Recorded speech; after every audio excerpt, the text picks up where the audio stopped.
what some of the business people will tell you about their own colleagues.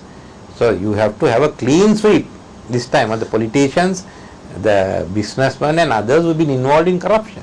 I mean, the chambers, certain chambers have said, you've been making, unintelligent statements and so on. The Colombo business elite, some of them. I don't call them elites. They want to get some favors from the government.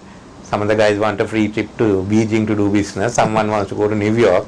They are not this thing. But I am not here to represent the elite. We represent the people of this country. And we believe that both power and wealth are public trusts. The UNP is a capitalist party. It's a party that is committed to a market economy. We are capitalist in the sense that we want everyone to own some property, a bit of land, to a bank account, to have some shares, to be able to farm, to be able to have a flat. I mean, we are very, very populist in our economy. We want millions of small capitalists. There will be the large firms also. But we want everyone to have we want to build an assets owning society. And that is what we are committed to, and that's our resolution of 1962.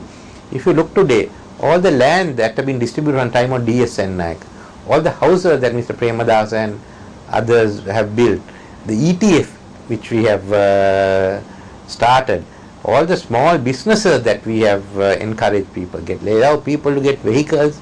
I mean, all of you, everyone in this room and everyone who is watching this should have a stake in this country, in the assets. But if you think it should be limited to a few people in this country who can rip off the country, no. Then I don't consider us to be with them. If you want to, that is why I say that we are a party of the people. We believe in a stable economy, strong growth, and we think the private enterprise, both large and small, are the engines of growth which have to really create more incomes, a higher level of income, and finally a more equitable society. That's what we are committed for. To get there, Mr. Wickramasinghe, we need large-scale investments coming into this country. I have no problem, but large-scale investment is what we want.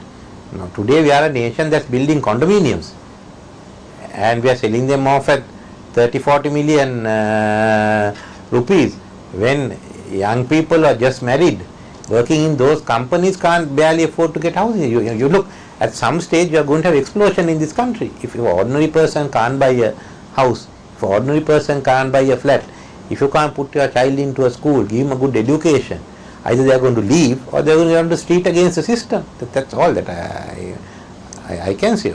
In fact, I mean, if you look at the technical issues, housing loan interest is what, 17, 18, sometimes 20%.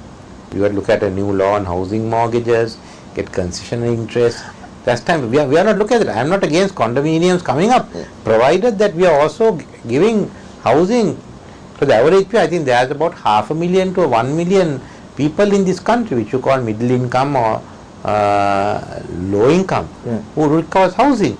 But we haven't got the institutional system to provide them with money. So in that setup, only building condominiums, they will be the first people to turn against you. My last question, so what is your plan to make this change happen, to create your asset owning society? First, what we see is the people are suffering.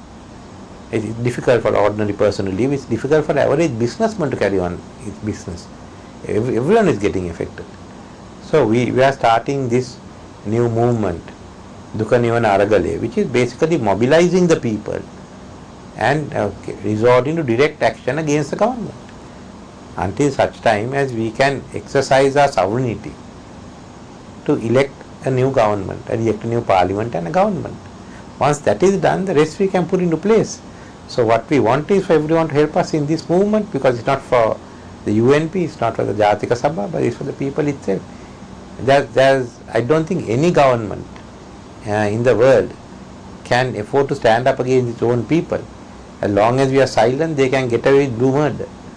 But once we mobilize and we shout within a very short time, the government has no option but to go for election. Then let the people elect whatever government of their choice, maybe UNP, maybe some other party. That's the idea. Thank you very much, Mr. Vikram Singh, for taking the time. I wish you all the best.